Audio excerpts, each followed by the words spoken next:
Buenos amigos de Periscope, de Facebook, de YouTube y de Instagram. Vamos a iniciar de inmediato la charla, el conversatorio de hoy, 7 de enero del año 2020. Primer conversatorio de este año, aunque hice ya con el amigo Lara Farías un conversatorio el día de ayer, donde ya abordamos algunos de estos temas que angustian tanto a los venezolanos, también a los del exilio, sobre todo los del exilio, que vivimos de cerca la realidad de la situación internacional, porque en definitiva nada en el mundo está marchando como quisiéramos. Es difícil imaginarse una situación más complicada, a no ser una situación de guerra abierta que ya empieza a perfilarse en la crisis norteamericana e iraní, que tiene como escenario el Medio Oriente, pero que nos toca de lado a nosotros, porque varios de los actores fundamentales que están en el Medio Oriente también hacen vida interna, vida en nuestra política interna de Venezuela, como son las guerrillas del Hezbollah, el propio Irán y el bloque de países islamistas que apoyan sus causas, sus guerras santas y sobre todo, con las llamadas guerras santas, y sobre todo su diplomacia agresiva con los Estados Unidos. Nosotros estamos también inmersos en esa realidad mundial y tenemos que tomar en cuenta pues esta nueva situación que se ha abierto con la liquidación física de el gran jefe militar Soleimani de Irán, que fue liquidado por orden directa de Trump por estar planeando, según la diplomacia americana, cualquier cantidad de ataques que ahora van de todas maneras a realizarse, solo que en una escala mucho quizá más ambiciosa de lo que habían imaginado, o no sabemos si era Trump el que tenía razón, puede ser que sí, de que con la liquidación de este jefe militar evitaban un mal mayor en la confrontación con la diplomacia guerrerista de Irán. No sabemos si esto va a quedar peor que antes, pero en todo caso lo que sí conocemos de cerca es que la situación mundial de repente se ha enrarecido hasta niveles de altísima violencia y riesgos para una guerra mundial, o por lo menos una guerra en todo el Medio Oriente, que difícilmente pueda ser ya contenida por cuanto están en las posibilidades de acciones de represalias de unos y otros contra el virtual enemigo, el enemigo real que consideran debe ser aplastado. Y cuando se habla ese lenguaje de la guerra, es difícil devolverse a un lenguaje de paz, salvo que hayan grandes concesiones de por medio. Pero cuando hay este tipo de acciones es porque se está dispuesto a cambios drásticos en la situación, en la orientación diplomática de las perspectivas tanto de Estados Unidos como de Irán y de varios países, incluidos Siria, Irak, Arabia Saudita, etcétera, etcétera. También Rusia y China deben estar al tanto de que pueden acercarse cambios importantes en su visión sobre los problemas del Medio Oriente. ¿Y qué tiene que ver esto con Venezuela? Bueno, mucho. Mucho porque quienes atribuían a Trump, por ejemplo, que no iba a hacer nada porque está en un año electoral, caramba. Lo de Venezuela es un juego de niños comparado con lo que se ha arriesgado a hacer el presidente Trump en Irán. Está arriesgando una guerra mundial en la liquidación física del alto militar que tenía por jefe solamente a Khamenei, el más alto de los ayatolás iraníes. Ha asesinado al segundo hombre del régimen, porque es un asesinato, o sea, una liquidación física de un enemigo considerado un obstáculo fundamental para los intereses de Estados Unidos en la zona del Medio Oriente. Se cree que Trump ha evitado unos males importantes que ya estaban planificándose de parte de este general y ahora, al liquidar ese general, han aparecido en el escenario riesgos mucho más importantes de lo que yo no creo que los que él imaginó eran menores, pero en todo caso la opinión internacional toma en cuenta ahora que se ha abierto una nueva etapa en la situación mundial a partir de estas represalias mutuas de Estados Unidos y de Irán.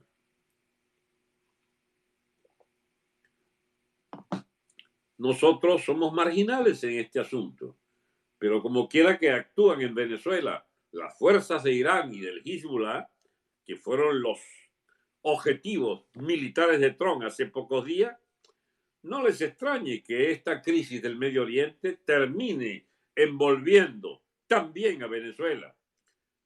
Sería cuesta arriba imaginar que Trump quiera abrir varios frentes de guerra, pero por lo menos ha quedado descartado que Trump no quiere intervenir en Venezuela porque es un año electoral. Inventaron esa teoría los analistas políticos y entonces dijeron, pues, y han repetido hasta la saciedad, que es muy difícil que un año electoral el presidente norteamericano haga un movimiento del que pueda ponerse en riesgo sus probabilidades electorales. Pues miren lo que ha arriesgado Trump, nada más y nada menos que el desencadenamiento de una escalada que puede llegar a la guerra total en el Medio Oriente. Bien, ¿y qué podemos decir entonces en nuestra crisis marginal de Venezuela? Bueno, que Estados Unidos, si no ha tenido razón, por lo menos ha logrado sobrellevar una crisis que para nosotros es la más importante, por supuesto, pero que para Estados Unidos es un juego de niños, un juego allí, digamos, de posicionamientos cuasi ridículos, como los que apuesta Maduro con su contra la oposición de Henry Ramos y su hueste de la Asamblea Nacional, y las venganzas entonces en la Asamblea Nacional para reponer el vigor de aquella oposición de Guaidó, que, bueno, ha dejado de pasear para quedarse quieta por lo menos 24 horas en el hemiciclo, que les devuelve o les garantiza que sigue el mismo escenario de 100 diputados imponiendo pues la presidencia provisional de Guaidó. ¿Será verdad que esa presidencia pueda tener un destino distinto al que ha tenido hasta ahora, que no es otro que el de vivir a menguas, vivir a medias y en detrimento cotidiano de las posiciones de fuerza que tuvieron en otra oportunidad grandes movilizaciones de calle esta gente de la MUD y que ha quedado reducida ahora a esta pantomimas del juego de presiones en torno a un salón, a un hemiciclo y a unas declaraderas de periódicos todos los días y de las escasas pantallas de televisión que todavía pululan por allí en los actos de la oposición y del gobierno, dando cuenta de lo que es esta especie de entretenimiento, de una crisis bastante menor, bastante marginal en la situación mundial. Amigos, los que quieran ver crisis de verdad, asómense algo a lo que ocurre en el Medio Oriente o incluso en otros países donde la crisis política puede dar unos virajes muy importantes, como es el caso de España. En España se acaba de inaugurar un gobierno, hoy fue aprobado por 167 votos contra 165 por 2 votos. Y la abstención de los de ETA, 3, 4 votos de la ETA en el Congreso, la gente de Bildu, que le da al Partido Socialista en alianza con independentistas y todos los grupúsculos habidos y por haber que logró alinear detrás del candidato Sánchez, el peor candidato posible en décadas, un ambivalente absoluto pusilánime que no asume para nada ninguna posición política firme, sino que, bueno, a la deriva de un debate político que lo lleva y lo trae, habiendo repetido 2 veces las elecciones, por fin ha logrado hoy entonces constituir un gobierno que puede durar un mes como puede durar 3, 4 años, dependiendo de la fuerza de la oposición que rápidamente convoca a la calle, porque lo que se ha decidido en España el día de hoy es que un gobierno del Reino Español arriesga con los votos que necesita para sobrevivir cada día, capitularle a ese separatismo, a los independentistas catalanes y vascos, pero sobre todo a los belicosos catalanes que, bien, bueno, pueden contar con Sánchez para agudizar y para, ¿cómo se llama?, acentuar la línea de destrucción de la unidad del Estado español. No es fácil para él, para el señor Sánchez, para el Partido Socialista, arriesgarse a una operación de desencuentro mayor de las distintas zonas, autonomías de España que abonarían a esta nueva etapa de la política española que busca premiar la sedición y la rebelión del segmento catalán que ha venido ante 4 o 5 años por la última contabilidad, porque esos tienen echando vaina un siglo para ver cómo logran sacar una tajada mayor que se les mantenga la aristocracia esta catalana como algo así como vagos afortunados de una economía española que no cesa de rendirle tributo a la necesidad de la unidad, haciendo concesiones cada año mayores a la casta supremacista esta de los catalanes que chantajean la ruptura con la ruptura de España, el que deba concedérsele pues siempre un estatuto cada vez más especial. Los vascos intentaron otra vía, la vía del terrorismo masivo de ETA, más de 800, 900 víctimas y otros 2, 3 mil heridos quedaron en aquella larga lucha sangrienta de ETA que terminaron derrotados y escondiendo las armas o entregando una parte para entonces portarse bien y ahora estar de allí de saboteadores de la opinión, digamos, nacional, de unidad nacional, y conformarse con ser ahora parte de los tinglados que arma el Partido Socialista para hacer viable un gobierno de estricta precariedad, porque un gobierno de 167 contra 165 y la abstención de los que permitieron que eso se formara, bueno, teniendo Sánchez solamente 120 diputados de los 174 que dan la mayoría absoluta, bueno, eso es un gobierno que está destinado al fracaso o a la precariedad.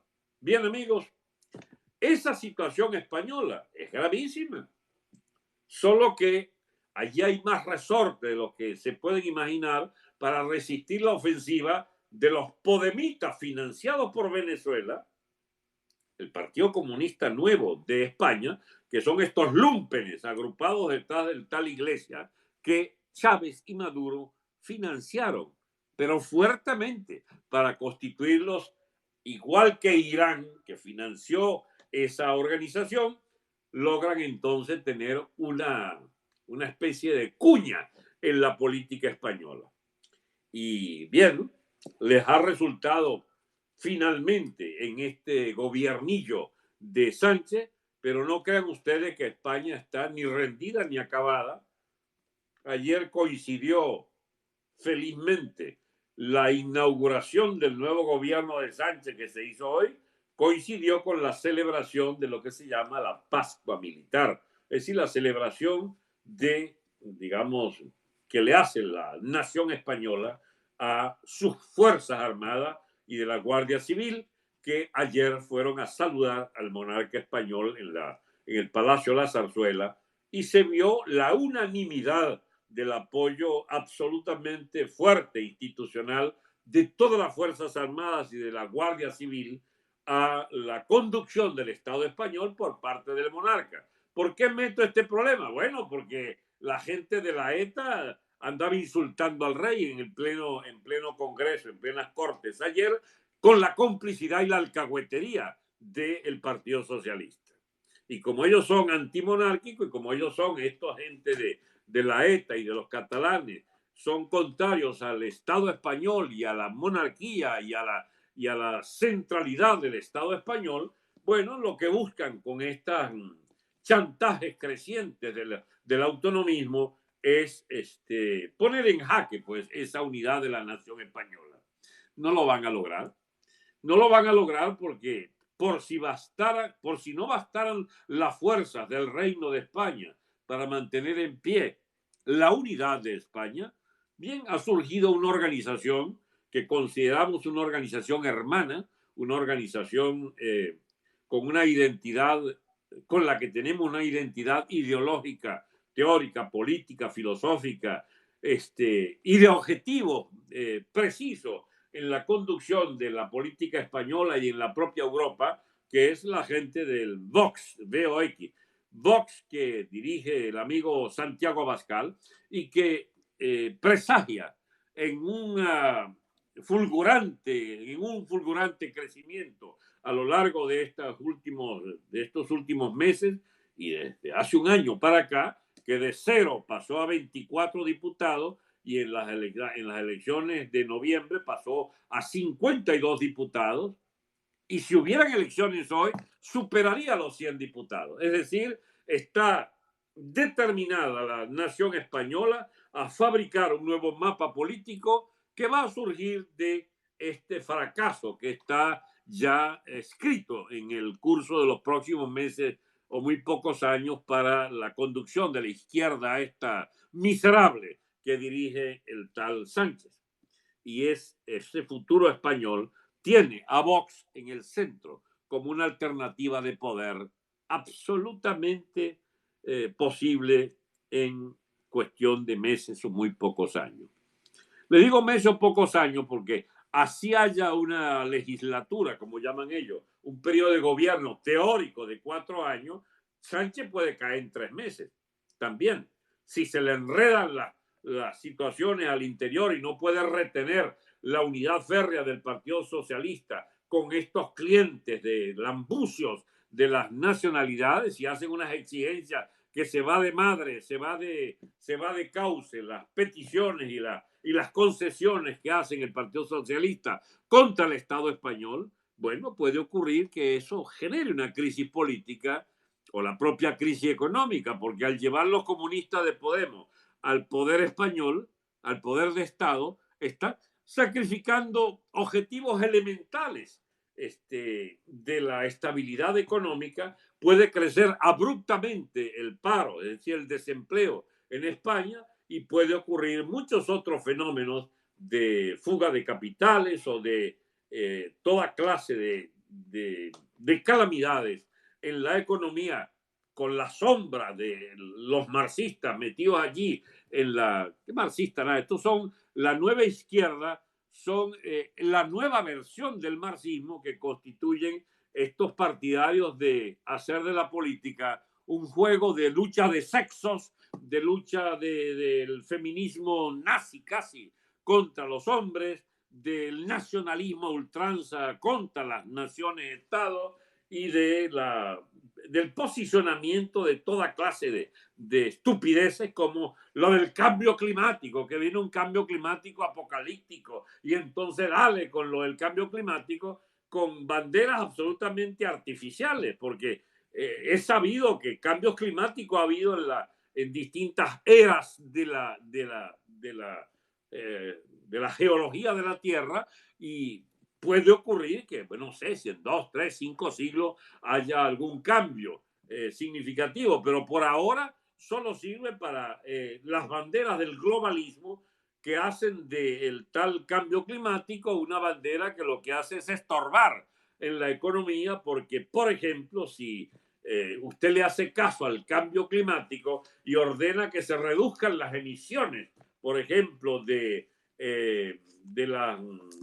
los gases de invernadero, del diésel, del gasoil, bueno, usted corre el riesgo de que se le dispare una caída en línea de la producción de automóviles y de tractores agrícolas. Vean el disparate para mantener a flote una economía que, como la española, requiere para un 10% de la producción de automóviles y de diésel, muchos de ellos, de gasoil, muchos de ellos, además de maquinaria de uso agrícola, que son todas de diésel.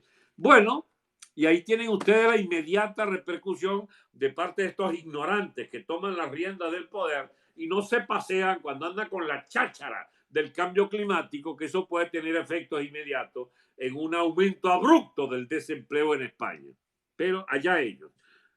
Vox está preparado para hacer una oposición muy fuerte a esta torta de gobierno socialista y de los nacionalismos fragmentarios y fragmentadores de España que van a ser adversados en la calle.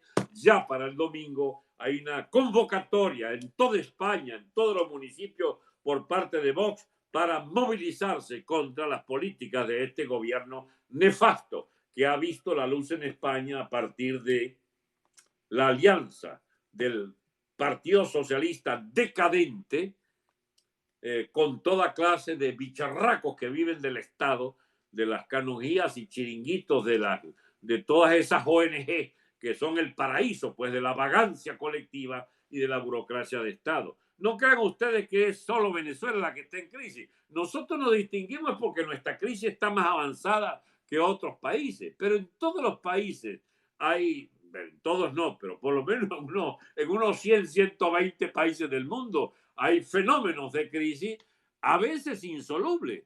Si usted toma, por ejemplo, el caso de Argentina, que después de haber echado la ladrona esta, la Kirchner, del poder y haber gobernado 4 años el señor Macri, se durmió en los laureles el tipo y siguió con las mismas políticas absolutamente de fracaso garantizado, de emisión monetaria y de inflación que se le desbocó y volvió a ganar un peronista con la Kirchner de segundo que amenaza a Argentina con un estallido político y social a partir de un nuevo estallido económico que se dibuja a muy corto plazo en el horizonte. ¿Producto de qué? De la vagancia de 4 o 5 millones de burócratas que viven inventando cómo arruinarle la vida a la gente a partir de los impuestos de todas clases que garantizan que en Argentina no pueda haber un capitalismo ni sano ni con un sano crecimiento, porque los impuestos para mantener a los burócratas hacen estragos en la economía argentina y que por supuesto ellos los tapan es con emisión monetaria, es decir, con emitir más moneda de la que puede representar la riqueza real creada, resultando de esto el fenómeno inflacionario, que es un estricto fenómeno monetario y que es sencillo es pronosticar que van a otra crisis de gran magnitud. Pero hay otro tipo de crisis. Chile, que no la tenía a simple vista una situación nada insostenible ni nada por el estilo. Chile, que estaba en paz, que tenía una inflación controlada, muy pequeña, que tenía una altísima tasa de empleo y un desarrollo sostenido por 30 años, 35 años, mejor dicho, 40 años. Porque, a ver, Chile había venido desde el año 73, que tomó el poder Pinochet en septiembre del 73, descuenten esos 3 meses de lo que restaba del 73, mientras duró las convulsiones, digamos, y operaciones militares, incluso las represivas, etcétera, que se van hasta fin del 73. Del 73 hasta hace pocos meses, hasta hace 2 meses, la economía chilena no cesó de crecer, de estabilizarse y de reabsorber las calamidades históricas que había sembrado el socialismo chileno, cuyo pináculo pues fue el gobierno de Allende, de ese irresponsable que hasta pagó con su propia vida suicidándose en aquel golpe de Estado de septiembre del 73, los disparates al que llegó a Chile dividido con las consignas socialistas y comunistas de inaugurar pues el paraíso terrenal en la tierra, después de haber acabado con la economía que hizo necesario el golpe de Pinochet. Pinochet gobierna 16, 17 años y deja un Chile estabilizado. Y siguen 30 años de partidos políticos. Otra vez los socialistas, los demócratas cristianos, los comunistas, armando una manera de coexistiendo con lo que deja la economía y el Estado pinochetista, logran, digamos, mantenerse a raya en sus propias ambiciones de destrozar aquella economía equilibrada y de gran racionalidad que había dejado Pinochet. Pues lo lograron. Han logrado ahora sembrar el caos y el pánico en Chile a partir de unas movilizaciones inducidas, por supuesto, por factores irresponsables, se dice, de los llamados del Foro de Sao Paulo. Los izquierdistas chilenos acabaron con la paz social y la estabilidad relativa de todos los índices económicos y han sembrado el desconcierto en Chile al punto que con la quema de una gran cantidad de vagones de metro, de edificios públicos, etcétera, y de caos creciente en las relaciones políticas y sociales, han determinado que Chile ahora tenga un gran signo de interrogación sobre su futuro inmediato. Amigos, Bolivia está saliendo de donde la dejó Evo, destrozada internamente por la competencia de factores políticos empeñados en ponerle la mano al Estado boliviano. Los cocaleros, los absolutos representantes de esa casta de... Qué broma con este bendito...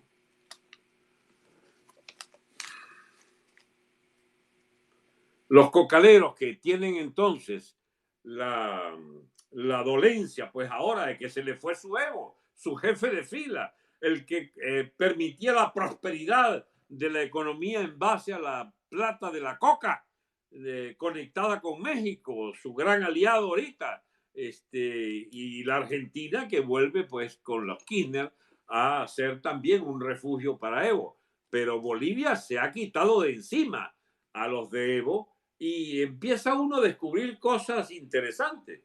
La embajada mexicana habría albergado varios ministros de o la embajada española habría albergado varios ministros de Evo comprometidos hasta aquí con el tráfico de cocaína. Y como quiera que el cocainómano ¿cómo se llama?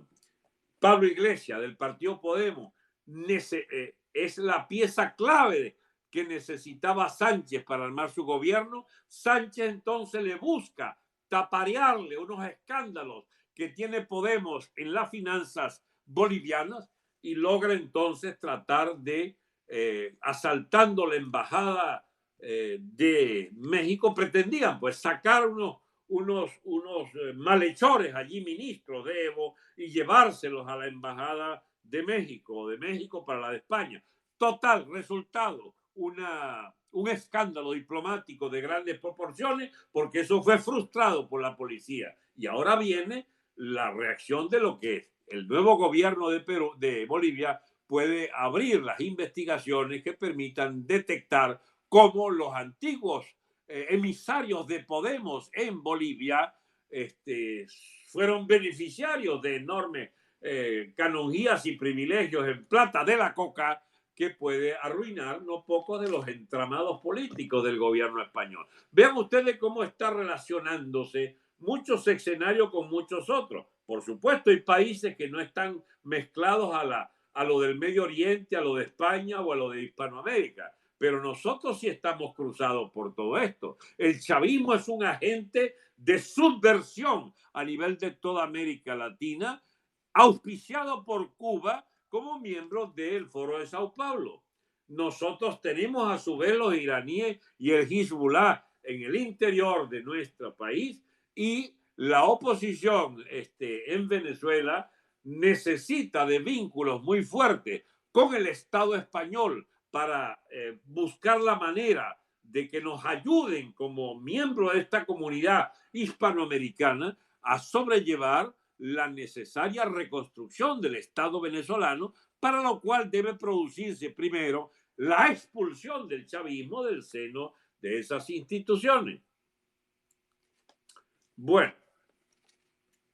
estamos relacionados con varios de estos eventos, de estos varios aspectos de la política internacional, y no nos queda sino, bueno, permanecer atentos a lo que pueda resultar de lo que viene en Irán, de lo que viene en el Medio Oriente, de lo que viene en toda América del Sur, porque en todos estos escenarios tenemos como inversiones de deterioro incorporadas. ¿Y qué podemos nosotros aspirar? Bueno, que Estados Unidos asuma finalmente que también la política de los chavistas les afecta, si no tanto como los iraníes, por lo menos son un factor de deterioro para los intereses norteamericanos.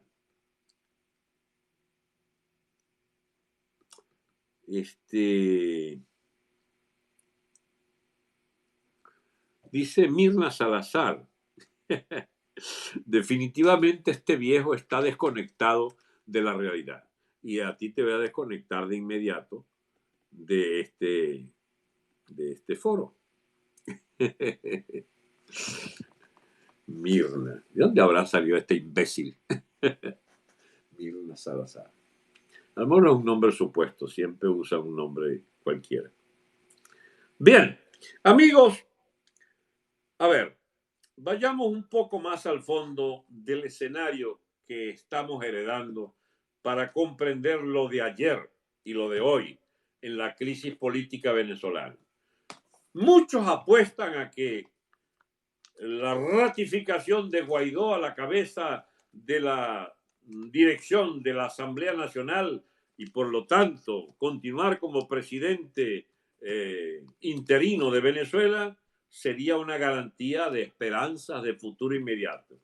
Yo lamento decepcionarle, yo no me anoto en esos vericuetos del guaidosismo, de los guaidolovers, porque hace rato perdí yo cualquier esperanza que naciera de una solidaridad siquiera lejana con la política de la Mesa de Unidad Democrática. Nosotros tenemos 19 años con este vaivén de estos burócratas de oficio de la MUD buscando repelar algo de las finanzas públicas, y como no dirigen el gobierno, entonces buscan la manera. Ahora andan con esas relaciones diplomáticas, y aquí está Vecchio tratando de ponerle la mano a Silvo y los otros a manómetros allá en Colombia, y los otros a la propia PDVSA, y Henry Ramos dijo que le dejen su negocio de la Asamblea Nacional para él. Él es el factotum, el toro que más mea, pues, en la Asamblea Nacional. Y entonces con eso hace y deshace para ver cómo protege a los bolichicos, que al fin y al cabo son los grandes patronos, con Gorrín, Andrade y tal, del financiamiento de esa oposición, que ahora también tiene sus propias finanzas a partir del manejo de la plata de Citgo y de lo que puedan estar haciendo, pues, de menjurjes en la llamada reingeniería financiera, con lo del manejo de los bonos de la deuda, etcétera, etcétera. Vaya usted a saber cuántos nuevos ricos van a salir de allí, producto de ese manejo infame que se hace de la pobre población venezolana sometida a esta canalla gobernante del chavismo, que no puede seguir gobernando sin la complicidad y la cabronería de la MUD y de esa Asamblea Nacional, que es una pata del régimen. yo trato de no, digamos, detenerme en los detalles, porque ¿para qué se entretiene uno en los detalles de la cotidianidad de Venezuela? Tendría que vivir mucho más frustrado de las expectativas que uno pueda tener. Mis amigos, hay que contentarse con conocer la línea gruesa. El grupo que dirige la Asamblea Nacional es una manga de traidores de oficio al servicio de una casta política que viene de la cuarta, pactó con el chavismo y con Maduro todos estos años en la llamada quinta, son parte del negociado de vivir del Estado como parásitos pegados allí como una sanguijuela a los negocios turbios de vender el alma a aquel pobre país. Y hoy por hoy no hay nada más claro de parte de esta gente en el manejo de esa política venezolana, porque todos ellos al fin y al cabo son parte de nuestro problema, de que nuestro país está dirigido por una clase de amponcillos y de grandes ampones también, que viven de la política, porque en Venezuela, y eso viene de mucho antes, se dejó de creer en la tesis de que había que trabajar para hacer dinero y surgió la seductora tesis de que se hacía dinero fácil si se era político. La política en Venezuela es la manera más rápida de hacer dinero y, por supuesto, esos dineros provienen de la estafa a los venezolanos y del dolo de la operación fraudulenta directa en los dineros públicos y en los favores de la burocracia de Estado que permite la importación oportuna, la licencia oportuna, el cambio de dólares privilegiados para el amigo de los cajeros del gobierno. En definitiva, toda esta manguangua que ha tenido el chavismo 20 años con sus socios de la MUD. El que crea que hay un interés distinto de la MUD al del gobierno puede aparecer que tiene razón, pero no tiene razón en el fondo. Porque ¿qué es lo que une a la MUT y al régimen chavista?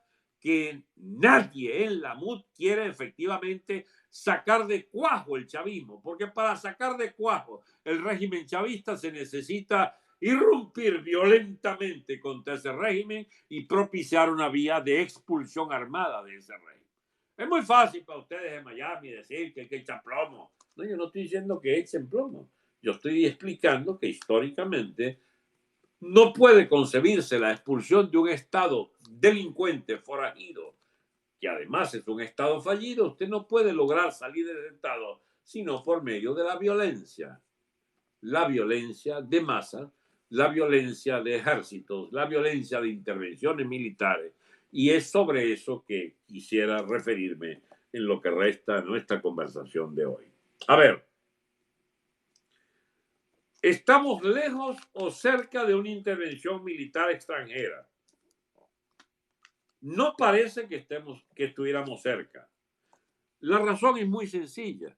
Mientras resultemos una situación que le salga barata a Estados Unidos para ir sobrellevando la crisis venezolana, bueno, no hay manera de convencerles o de arriesgar ni capitales y menos aún vidas de norteamericanos para acabar con este fenómeno del chavismo gobernante.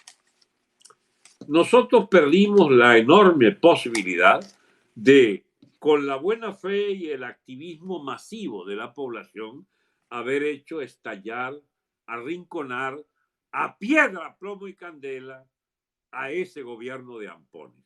Una vez que la gente desertó de las manifestaciones, y aunque todavía queden en la calle eventualmente algunas manifestaciones de apoyo a figuras como el señor Guaidó, es un hecho que el grueso de nuestra gente que peleaba quedó excluida del gran debate político porque resolvieron largarse al cipote, irse.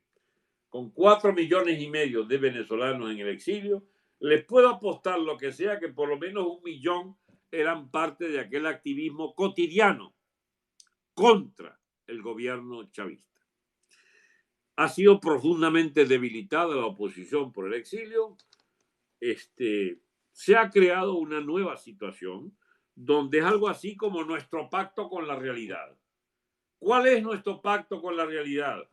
Como los venezolanos vivimos de la ficción de que solo puede haber una salida electoral, bueno, mientras no haya la convicción en el sector chavista de que deba entregar pacíficamente el poder, entonces la estupidez de creer en una solución electoral hará permanecer a los beneficiarios del poder electoral, truculento como es el poder electoral chavista, en sus puestos en el gobierno. Y los que crean desde la oposición que es posible desalojarlo, miren ustedes lo que llevamos, 18 años en esta cantaleta de las elecciones, y ya viene, y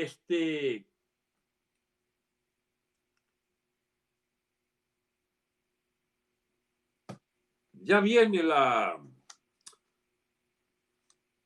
posibilidad de derrotar al gobierno. Vivimos en eso desde hace décadas, mi amigo. Desde hace décadas. ¿Y eso va a terminar alguna vez? Hay factores de crisis que son ya irremediables. El Estado venezolano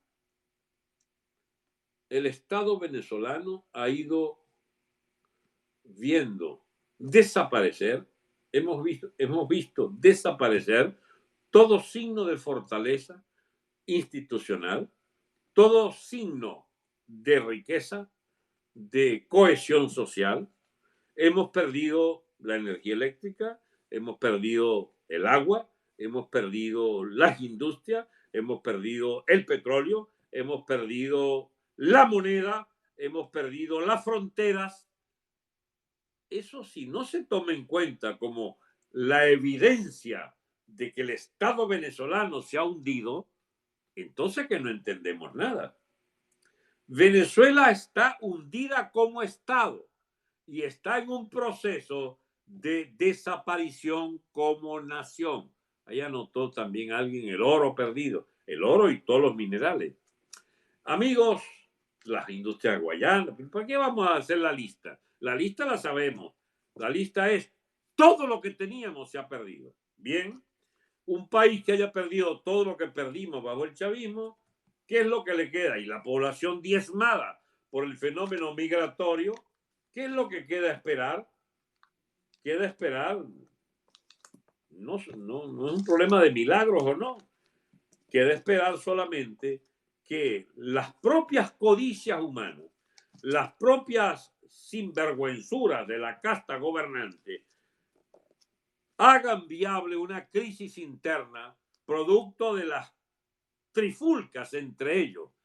Como es la pelea de banda, un buen fin de semana de esto, en lugar de haber una pelea por el botín de los robados en algún barrio de Caracas, hay la pelea por el botín, el gran botín que quede de la Venezuela exangüe y de la Venezuela expoliada por parte de esta casta de malandrines rojos comunistas. Y bien, esa pelea hasta ahora ha sido diferida. Si algún mérito tiene el chavismo, mérito. Bueno, si a eso puede llamarse mérito, no se puede llamar mérito a muchas otras cosas. Pero el único mérito que ha tenido el chavismo es haber conservado la unidad de propósito del malandraje chavista. Ellos saben que deben estar unidos, porque si se divide se envaina. Y entonces se mantienen en torno a un liderazgo que ellos saben que es el peor posible. Pues ese mangaluceto de Maduro peor no puede ser, o el Ampón Diosdado, pero ellos se mantienen unidos, porque el día que se divide se envaina. Y entonces tienen ustedes ese eterno, ¿cómo se llama?, debate que no termina nunca sobre cómo repartir el botín. Pero lo han logrado ajustar siempre en función de fracciones, porque han tenido la medida inteligente de aislar siempre algún sector, envainarlos y quedarse con la parte que le tocaba a ese sector. ¿Verdad que sí, Luisa Marbella, la señora que fue fiscal durante 16 años? Bueno, lo que le tocaba a la Luisa Marbella y compañía, se lo cogieron. Lo que le tocaba a los militares asociados a Luisa Marbella, se lo cogieron. Lo que le tocaba a Rodríguez, se lo cogieron. Perdón, a Ramírez de PDVSA. Lo que le tocaba a alguno de la gente de Andrade, lo que le tocaba a la burocracia de PDVSA, eso hasta preso quedaron. Hasta preso los pusieron. O sea, ellos van agarrando a los que ya caen en desgracia y entonces se reparten el botín. Un nuevo reparto y vuelven otra vez a repartir a expensas de los que van cayendo en el camino. No es que no haya habido crisis, sí ha habido crisis en el aparato chavista, pero se las han ingeniado para ponerle la mano a lo que... Ahí dice un amigo que amigo se perdió España. No, amigo, no se ha perdido España. Ya vuelvo a retroceder este análisis y verá que ahí hay una explicación coherente de que España quedan muchas batallas por dar antes de admitir que España se perdió. Pero les decía entonces, puede que no me gusta leer porque te mandan para otro tema.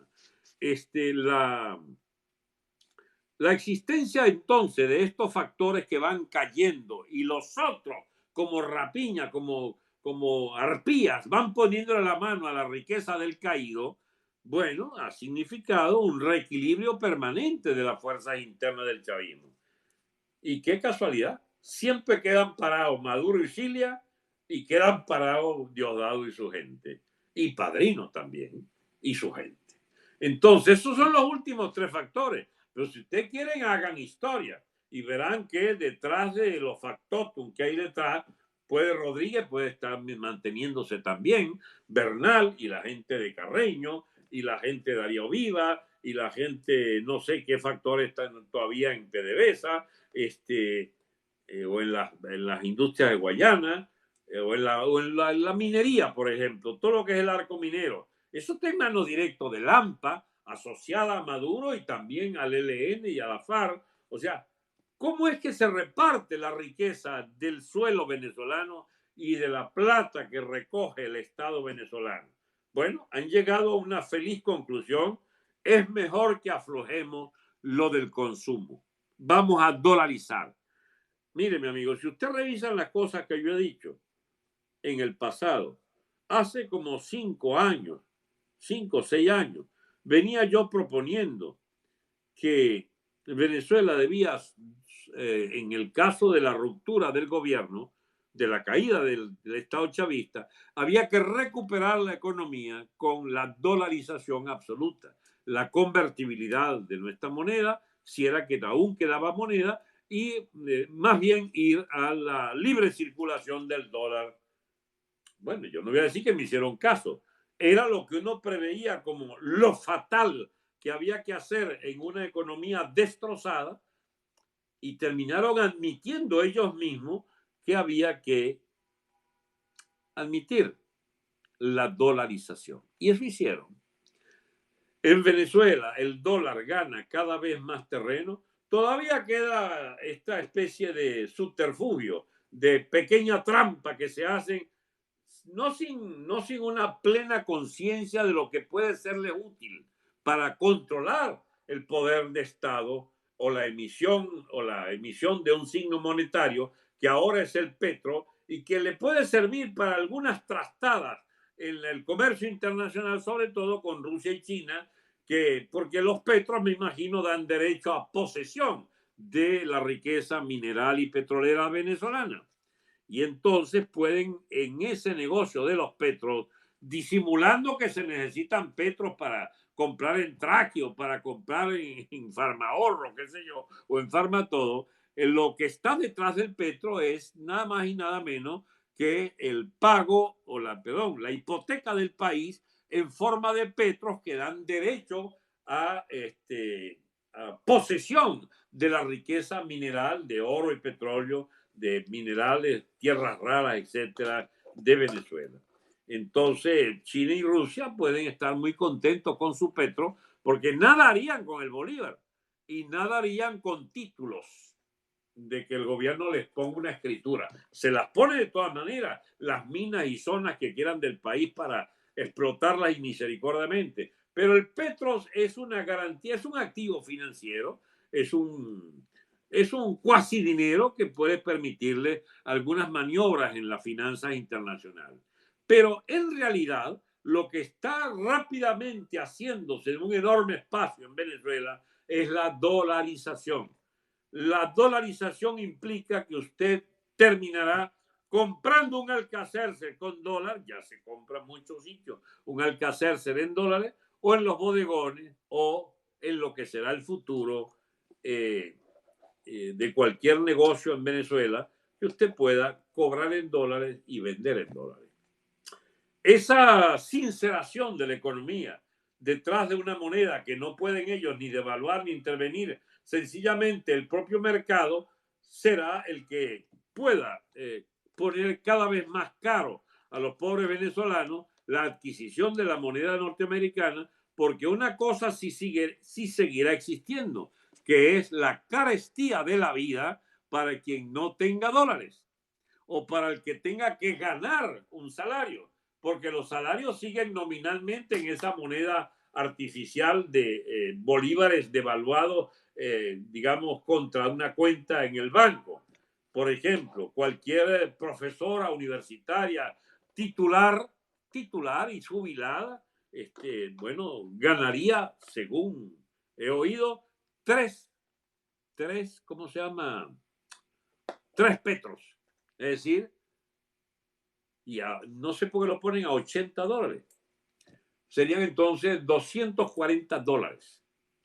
Bueno, pero $240 en petro es mucho más que los $3 o $4 que están ganando ahorita, calculados en bolívares. O sea, ellos están en medio de un ajuste importante de los referentes monetarios o cuasi monetarios para calcular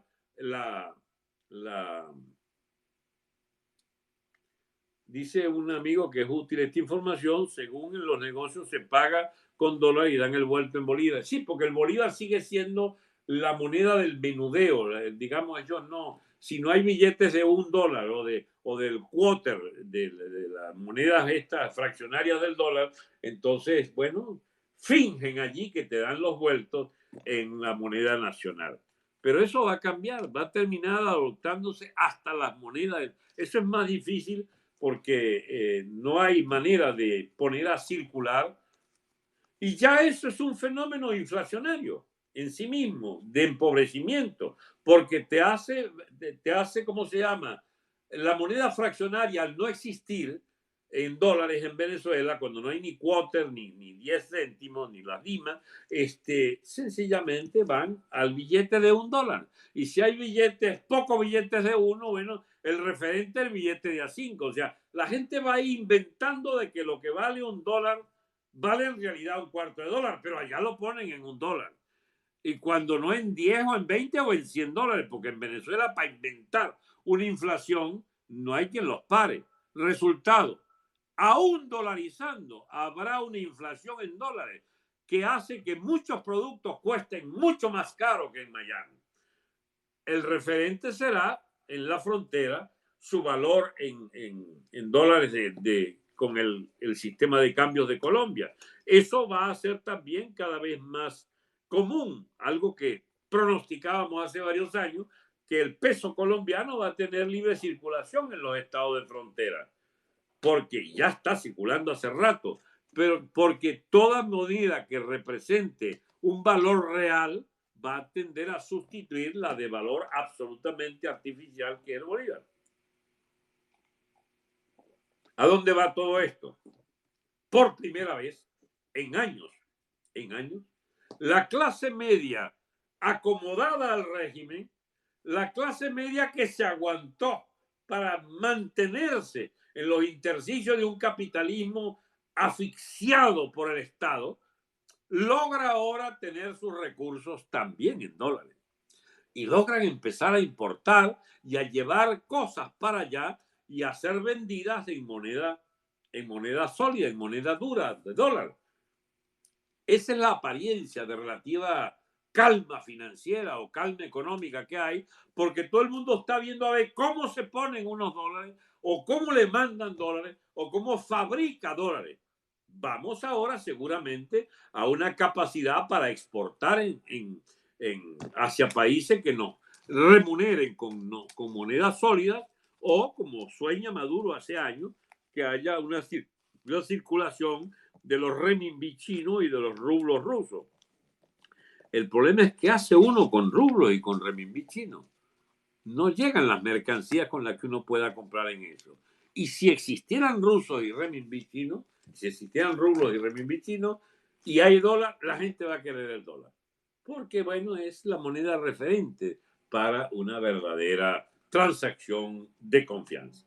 Amigos, en este 2020 que arrancamos, una economía paralela, dolarizada completamente, con un Estado cada vez más artificial, con un Estado cada vez más fallido, carente de frontera, con un Estado cada vez más forajido y más entretenido en sus maniobras democráticas con esa oposición a la que maltrata. Es la sevicia completa y total. El maltrato contra la oposición es algo como los maridos que le pegan todos los días a la mujer. Ellos necesitan pegarle, y la pobre infeliz que comparte el lecho con aquel bicharraco le acepta pues ser también sometida a toda clase de atropellos. Esa oposición es una mujer maltratada con un marido machista repugnante. Y bien, ahí está Maduro a la cabeza de un Estado cada vez más artificial, cada vez más represivo, cada vez más fallido completamente. Y el peligro de esto, mis amigos, es que la nación venezolana como tal está dejando de existir. Entonces viene una reflexión que hubiera querido hacerla hoy, pero se me ha ido el tiempo en las explicaciones previas a todo este asunto, es de que nosotros necesitamos por primera vez en 2 siglos ver a dónde va la nación venezolana, que ya empezó a desaparecer como referente histórico, porque nadie puede decir que esto tiene destino en las próximas décadas, salvo que haya un cambio, absoluto y total de nuestras perspectivas. Si el Estado venezolano se derrumba, necesitamos un nuevo Estado para poder dar forma a la nación venezolana, porque no existe una nación en el aire. Bueno, nación puede haber en los sentimientos, en las hallacas que nos comemos en el exilio y que las seguimos haciendo, en la cuña va gratis, señor Mendoza, en la harina pan que seguimos comiendo, es decir, en los sancochos cruzados, todo eso existe en la migración. Pero esa nación de las recetas o de las cartas o de el afecto inconmensurable entre nuestros miembros de familia, o esas visitas al exterior que vuelven y rajuñan de donde puedan para ir unos días a rendirle visita a los familiares no prósperos, pero por lo menos que sobreviven dignamente con lo que ganan con su arduo trabajo en el exilio. Esa Venezuela, ¿hasta dónde llega? Como nación. Ninguna nación sobrevive sin una sólida implantación física en una delimitada área geográfica que un Estado defiende detrás de una frontera y una estructuración social mantenida en cohesión interna con instituciones políticamente solventes. Esa nación, al no tener esa institución y ese Estado, está a la deriva, y somos una nación a la deriva. ¿Podemos durar cuánto como nación a la deriva? Nuestros hijos, nuestros nietos en el exilio aprenderán la lengua del país donde estemos. Por eso, mis amigos, la gran consigna nuestra es: ojalá esta emigración masiva de los venezolanos, sobre todo hacia países hispanoamericanos y a la propia España, nos permitan mantener lo grande de nuestra nación, que es su lengua. Su lengua. Y como quiera que esa lengua nos es común con 680, 650 millones de personas, y que es la lengua que será dominante en zonas enteras de los Estados Unidos hacia mediados de siglo, con más de 100 millones de hispanohablantes, esa lengua que es nuestra herencia más preciosa, podremos hacer de ese capital cultural de nuestra lengua y lo que deriva de ella una posibilidad enorme de reconstrucción de nuestro tejido cultural, de nuestro tejido social, de nuestro estado político. Bien, amigos, esto está terminando. Los amigos de Instagram ya me quitan de aquí. Entonces, les quiero mucho. Creo que hemos llegado a la hora de conversación. Que Dios nos guíe y ayude, como dice Mara Rivas, y que logremos efectivamente, teniendo todavía en común este precioso instrumento de la lengua del hispanismo, asociar nuestro destino al de la nación española asediada por los separatismos que, sin embargo, saldrá triunfante con el partido Vox a la cabeza en los próximos años. Y en América hispánica nos sobrarán aliados para reconstruir un espacio común de vida civilizada con nuestra lengua española y con nuestras costumbres y nuestras tradiciones cristianas, desde las que podemos edificar las más grandes ambiciones como pueblo de esta herencia preciosa y al mismo tiempo trágica que tenemos derecho a perfeccionar y hacerla de nuevo un capital activo de nuestra reconstrucción. Hasta pronto entonces, amigos. Les habló Alberto Franceschi.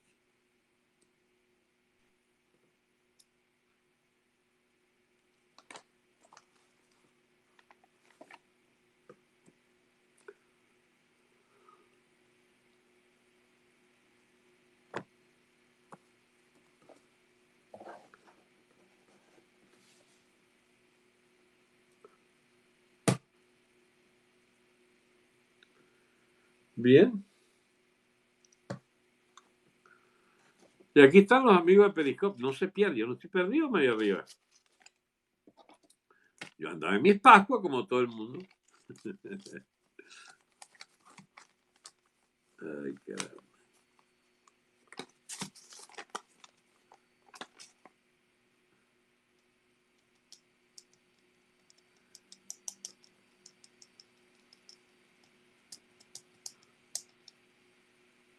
Gracias por tu mano.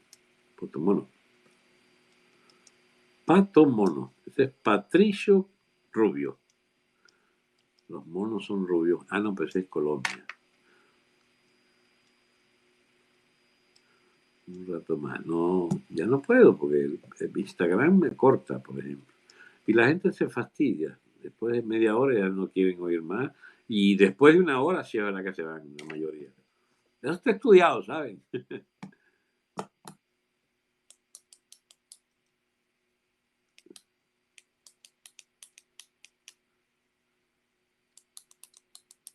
¿Cree que estamos ante una posible tercera guerra? Sí, es una posibilidad real, mi amigo.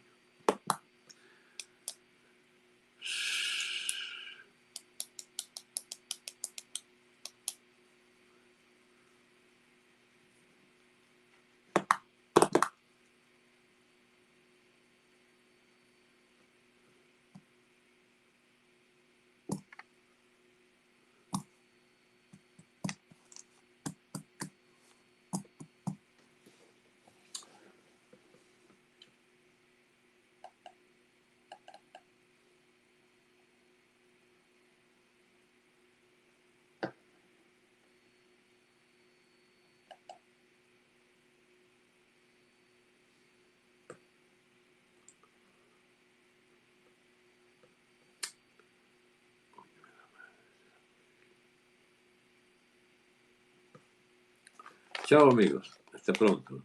Voy a ver cómo arreglo lo de YouTube. Creo que cometió un serio error allí. Hasta pronto.